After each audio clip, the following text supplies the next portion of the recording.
함께 더불어민주당 화이팅! 서울시당 화이팅! 송영길 대표님, 윤호중 원내대표님을 비롯해서 당 지도부 분들께서 전부 다 서울에 방문해 주셔서 진심으로 감사드립니다. 삼복도의회 정권 재창출과 당내 통합을 위해서 헌신하고 계신 지도부의 뜻을 잘 받들어서 서울시당 역시 최선을 다하겠다, 이런 말씀 올리고요.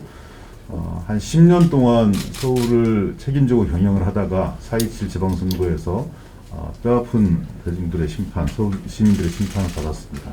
내년 정권 재창출을 이루고 지방선거를 승리하기 위해서 최선의 노력을 다하겠습니다. 환영합니다. 서울 특별 시민 여러분 반갑습니다. 지난달 21일 광주 전담을 시작으로 진행한 저희 민주당 예산정책협의회가 오늘 서울을 마지막으로 대단원에 막을 내립니다. 서울시청에서 해야 될 행사를 중앙당사에서 하게 된 것에 대해서 정말 아쉽게 생각합니다. 또 오늘 김경수 경남도지사에 대한 대법원 확정 판결까지 있어서 더욱더 마음이 아프고 경남 도민들과 또 여러분에게 송구스럽게 생각합니다. 그럼에도 불구하고 우리 민주당은 우리 서울시나 경남도나 부산시가 중단 없는 발전을 할 수 있도록 최선을 다하겠다는 말씀을 드리겠습니다. 특히 경남 같은 경우에 김경수 지사 때 추진했던 메가시티 부울경 프로젝트와 스마트 산방, 그리고 가덕도 신공항 4개로 하고 서부 내륙 KTX의 조기 완성 등을 비롯한 사업들이 차질없이 되도록 당에서 뒷받침하겠습니다. 그동안 예산정책협의회를 준비하느라고 많은 분들 수고가 많으셨습니다. 기동민 시당위원장님과 김인호 의장님, 그리고 서울의 국회의원을 대표해서 우리 이용선, 오기영, 이수진, 천준원, 최기상, 고민정 의원님 감사합니다. 또 우리 이상 구청장 협의 회장님과 우리 조상호 서울시의회 원내대표, 송재혁 예결위원장님 감사합니다. 코로나 상황이 아주 좋지가 않습니다. 이렇게 좀 심각하게 돼가는데 서울이 아주 중요합니다. 우리가 비록 서울시장이 국민의 힘이 됐지만 시의회에서 잘 시장도 설득해서 여야 중앙과 지방을 넘어서 함께 방역 대책에 협력할 수 있도록 분위기를 잘 만들어 주시기 바라겠습니다. 49개 지역위원회로부터 413개 정책 현안 보고를 받았습니다. 다 우리 박원주 의장 와 계신데 잘 같이 챙겨보도록 하겠습니다. 하나 더 말씀드릴 것은 이용선 우리 대협력위원장께서 서울시의회와 협의를 하고 있습니다만 최근 오세훈 시장이 세월호 기업공간 해체 문제가 또 중요한 논란이 되어 있습니다. 저는 이 세월호 이 기업공간이 세월호만의 게 아니라 우리 촛불혁명의 어떤 상징적인 기업공간으로서 남아야 된다 이렇게 생각합니다. 특히 6월 항쟁에 비견할 수 있을 정도로 전 세계에서 유례를 찾아볼 수 없는 수백만 국민들이 야간에 촛불을 들고 집회를 했음에도 단 한 건의 폭행이나 약탈이나 이런 것이 없이 외국 사례에서 보여주면 수많은, 저 정도 집회면 수많은 상점이 약탈당하고 폭력이 난무하는 것에 비해서 전 세계가 놀랄 정도의 위대한 시민 역량을 보여주었고 단 한 방울의 피를 흘리지 않고 평화적으로 헌법적 절차에 따라 정권 교체된 것은 세계 헌법학자들에게 유례가 찾아볼 수 없는 그런 공부, 연구 대상이 되고 있습니다. 이 소중한 역사적 경험을 광화문에 간직하는 것은 여야를 넘어서 탄핵의 강을 건넌 국민의 힘도 당연히 찬성해야 될 사안이라고 생각합니다. 우리 이용선 위원장과 잘 시의회가 협의하고 또 청와대도 협의해서 이런 지혜와 방안을 찾을 수 있기를 기대합니다. 네, 기동민 서울시당 위원장님과 이용선 의원님, 오기영 의원님, 이수진 의원님, 천준호 의원님, 최기상 의원님, 사회 맡고 계시는 고민정 의원님, 예, 반갑습니다. 고영진 수석대변인님과 김영호 대표 비서실장님도 서울 국회의원이신데 중앙당 명찰 달고 계셔가지고요. 무슨 일이야? 네. 또 서울특별시의회 김인호 의장님, 조상호 대표위원님, 송재혁 예결위원장님, 구청장협의회 이성 구청장님, 예, 모두 반갑습니다. 우리가 코로나 이제 4차 대유행 속에서 서울 시민의 안전한 일상을 지키자. 그래서 필요한 것은 찾고 막힌 것은 뚫자. 뭐 이런 생각으로 한 자리에 모였다 이렇게 생각합니다. 지난 재보선에서 서울시장직을 지키지 못했지만 우리 당은 항상 서울의 1,000만 서울 시민을 그 삶을 살피고 책임져야 하는 그런 입장이 있습니다. 오늘 예산정책협의회가 개최된 것도 저희가 약속드린 민생 공약들이 차질 없이 이행될 수 있도록 점검하고 하나씩 또 실천에 옮겨 나가기 위한 것이다 이렇게 생각합니다. 우리 당의 49개 지역위원회에서 412개의 정책 현안 자료를 모아서 요청을 해주셨습니다. 교통 분야 현안도 많고 또 지하철 노선 신설이라든가 도로, 철도, 지하화, 공공주차장, 또 노후 도시철도 문제 등등 시민 안전과 편익을 좌우할 수 있는 중요한 사업들이 모두 들어 있었습니다. 인구가 많고 오래된 도시인 만큼 노후화된 공공시설 개선에 수요가 많은 것으로 보입니다.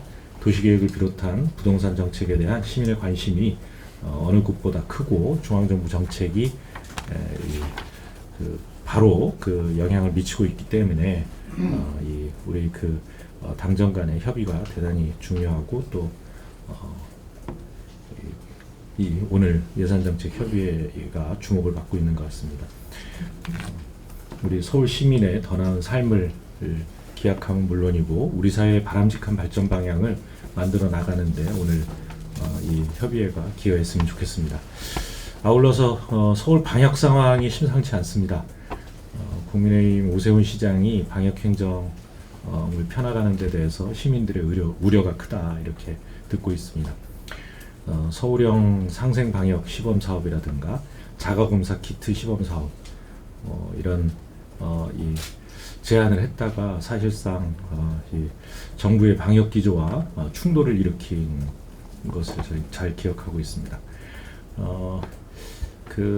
이런 어떤 독단적 방역을 고집하진 않았지만 여전히 서울시 곳곳에 위험 요인들이 아직 있다 이렇게 보여지고요. 또 일부 보수단체나 종교시설에서는 이때다 싶어서 또 대규모 집회를 예고하거나 대면 예배를 강행하고 있어서 이런 부분에 대한 철저한 방역 조치가 필요하고 엄정한 또 단호한 대처가 필요하다 생각이 됩니다. 우리 당 여러 의원님들과 또 시의회가 오세훈 시장의 좀 아마추어적인 이런 방역 행정을 바로잡기 위해서 강력한 견제와 대응을 해주셔야 하지 않나 이렇게 생각합니다. 우리 주민은 우리가 지킨다. 우리 시의회가 지키고 또 우리 더불어민주당의 의원님들께서 또 구청장들께서 지킨다는 그런 생각으로 대처해 주시기를 당부드립니다. 그렇게 함으로써 이게 시민 여러분께서 안전, 생명을 지키는데 우리 더불어민주당이 확실한 역할을 하고 있다라고 하는 것을 이 여름 뜨거운 여름에 잘 느끼실 수 있었으면 좋겠습니다. 다시 한번 오늘 예산정책협의회 갖게 된 것을 기쁘게 생각하면서 당에서 그리고 국회에서 여러분들의 이 정책 예산을 적극 지원하겠습니다. 가깝지만 또 자주 만나기가 단체로 쉽지 않은 서울시당에 오게 됐습니다. 인사도 드릴 겸 또 지난 4월의 아픔을 딛고 내년에 또 큰 승리를 위해서 매진하고 계시는 우리 기동민 서울시당 위원장님과 중앙에서 많은 당직이나 또 상임이나 여러 분야에서 의정활동에 모범을 보이시는 서울시 의원님들의 노고에 감사 말씀 드리겠습니다. 또 서울시민들을 대변해서 참석해 주신 김인호 서울시의회 의장님과 이성 서울시 구청장 협의회의장님과 관계자분들도 아울러 감사를 드리겠습니다.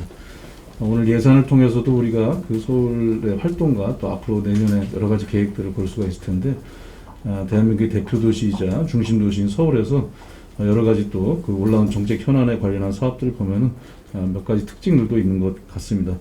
교통도시계획에 있어서 문화분야의 정책 수요가 3이라는 점인데 이거는 서울의 여러 가지 수준과 요구를 반영하는 것이라고 생각을 합니다. 이 부분이 잘 여러 가지 현안 사업들이 있는데 열거하는 건 생략하고요. 잘 추진될 수 있도록 당에서도 함께 도와서 챙겨보도록 하겠습니다. 어떤 철도 및 도로교통 사업은 잘 돼 있는데 이 서울시가 필요한 예산이 많음에도 불구하고 국비 지원들이 잘 안 되기 때문에 오히려 이제 역차별을 받는다고 항상 얘기를 하는데 지하철 노후와 보수 문제나 에스컬레이터 설치 또 약자 대책 여러 가지 또 오래된 것에 따른 그 예산도 많이 있는 것 같습니다. 민생과 직결된 부분이기 때문에 더욱더 잘 살펴야 될 것 같습니다.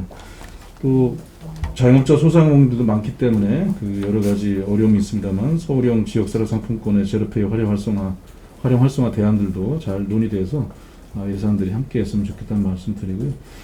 또 서울에 대학이 많은 만큼 창업 및 산업시설의 설치가 가능하도록 서울의 대학의 연계한 창업시설의 활용을 통한 시너지 효과 극대화도 필요하다고 생각을 합니다. 무엇보다도 20년 국부의 확보에 반드시 반영하는 필수사업들에 대한 노력과 함께 또 서울시가 갖고 있는 상징적인 힘이 있습니다. 이 부분이 중앙의 가장 큰 힘이고 중앙당에서도 오히려 역차별되는 것이 아니라 더 함께 힘을 더 모아서 서울시 내년에 국비화법뿐만 아니라 여러 가지 중요한 사업들이 잘 추진될 수 있도록 함께 하도록 하겠습니다. 힘을 모아주시기 바라겠습니다. 감사합니다. 네, 반갑습니다. 바쁘신 가운데 함께해 주신 우리 김용민 서울식당위원장님 그리고 우리 고용진 김용호 위원님, 이홍선 의원님, 오기영, 이수진 천준 의원님, 그리고 고민정 의원님, 최기상 의원님 감사드리고요. 우리 김인호 의장님과 조성호 서울시 대표위원님 그리고 조상호 대표위원님, 송재혁 위원장님 감사드립니다. 지난해 개최된 예산정책협의회를 통해서 21년도 예산안 편성 및 국회 심의 단계에서 당정이 긴밀하게 협력한 결과 서울시는 도시철도 노후차량 교체, 지역사랑 상품권 발행 등에 대한 국비 지원을 최초로 받게 되었습니다. 이번 예산정책협의회는 국회에 제출되기 전 내년도 정부 예산안에 광역지자체의 중점 정책 사업을 최대한 반영하기 위해 지방의 주요 국비사업 및 현안 사업을 청취하고 당과 지자체에 함께 생산적인 방안들을 논의하는 자리입니다. 앞으로 아마 금요일 날 정도에 전국 시도당 위원장님을 모시고 지금까지 해왔던 예산정책협의회 주요 건의사업을 최종 정리를 해서 다음 주 재정당국 지역 2022년도 지역 현안 사업을 제안드리고 검토하는 과정을 갖게 될 겁니다. 주요 현안 건의 사업에 대해서 몇 말씀 드리겠습니다. 교통 분야의 강북 횡단선 그리고 난곡선 연장 다 중요하다라고 해서 제출이 됐지만 이 부분에 대해서는 당에서 특별히 노력해 드리겠다는 말씀드리고 특히 도로 및 철도 지하 건의 사업이 서울시에서는 많이 있었습니다. 그중에 2호선 한양대 잠실 구간, 1호선 용산구로 금천 구간에 대해서도 당 정책위 차원에서 다시 한번 꼼꼼히 챙겨보겠다는 말씀을 드리고요. 도시계획 현안에 대해서는 시지역 여러 역세권에 대해서 복합 개발이 진행 중인 것으로 알고 있습니다. 공공과 민간이 참여하여 진행하고 있는데 주요 이슈는 사업성을 결정하는 용적률인 것 같습니다. 이 부분에 대해서도 정부가 부동산 시장 안정을 위해서 발표한 8.4 공급대책 후속 조치로 서울시가 용적률 상향을 추진하고 있는 것으로 알고 있는데 사업 원활한 추진을 위해서 협력할 수 있는 것은 건의해 주시면 당에서도 적극 검토하겠다는 말씀 드리고 아울러 공토로 방치됐던 교통선과 기존 빈문 펌프장 부지 등 도심 속 저이용 공공부지를 서민의 주거 안정을 위해 필요한 공공주택으로 공급하기 위한 복합개발 사업도 여러 군데에서 진행되고 있는 것으로 알고 있습니다. 이 사업에 대해서도 추진에 애로사항이 있을 경우 당에서도 함께 해결해 나가고 협조하겠다는 말씀 드리겠습니다. 문화현안에 관련돼서는 공원 녹지가 부족한 서울시 지역에 공원 조성 건의는 지속적으로 제기되고 있고, 특히 신규 조성의 경우도 있지만 노후화된 도시 시설물을 재생하고 주변과 함께 공원으로 조성하는 도시재생을 통한 공원 조성 사업에 대해 수요도 활발하게 제기되고 있습니다. 그리고 노후화된 체육시설 리모델링과 기존 시설을 확대하여 체육시설을 추가하고자 하는 사업도 정말 많이 제기되고 있다는 사실을 잘 알고 있고요. 이런 부분에 대해서 오늘 회의에서 건의해 주시면 잘 듣고 당에서도 챙겨보도록 하겠습니다. 마지막으로 교육 현안 관련돼서는 도서관 건립 및 재개발 지역을 중심으로 한 학교 신설에 대한 건의도 적극 청취하도록 하겠습니다. 학교 신설의 경우 거쳐야 될 관련 조처가 있기 때문에 지역 주민들의 민원이 요구대로 잘 해결될 수 있도록 당에서도 적극 협조하겠다는 말씀 드리겠습니다. 이상입니다.